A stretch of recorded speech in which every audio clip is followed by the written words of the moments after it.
छोटूला पावसामध्ये भिजणूक म्हणल्या छोटू एवढं रडत होता। आजकालच्या अवकाळी पावसामध्ये भिजल्याच्या नंतर आजारी पडलाल्यात, कुणी काहीच म्हणाले, कुणी प्रयोगच कराल्यात म्हणाले। मग कसं करावं, आम्ही एक बसा येईल घरात, लहान लेकरं तर ऐकतच नाहीत म्हणून। आज तर एवढा मोठा पाऊस बी आणि वारं तर एवढं वक्त सुटलं होतं, अक्षरशः आमच्या घरावरचे पत्र वरी खाली वरी खाली वरी खाली, आणि बाहेर तर गाय एवढं नाचत होती, अरे बापरे। त्यामुळेच मी जल्दी स्वयंपाक करावा आणि लेकराला घेऊन बसावं म्हणून स्वयंपाक करायला घेतले।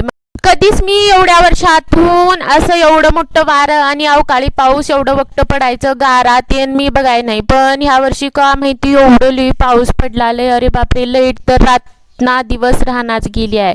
वारं तर आमच्या इथं नारळाचं झाड असल्यानं तर एवढं वारं सुटलालंय, अरे बापरे, आता पडणाऱ्यातच काय की। म्हणून जल्दी स्वयंपाक करून लेकरांचा मामा आला होता, त्याला म्हणले लेकराला दी जेवू घाल रे बाबा, लाईट जाईल।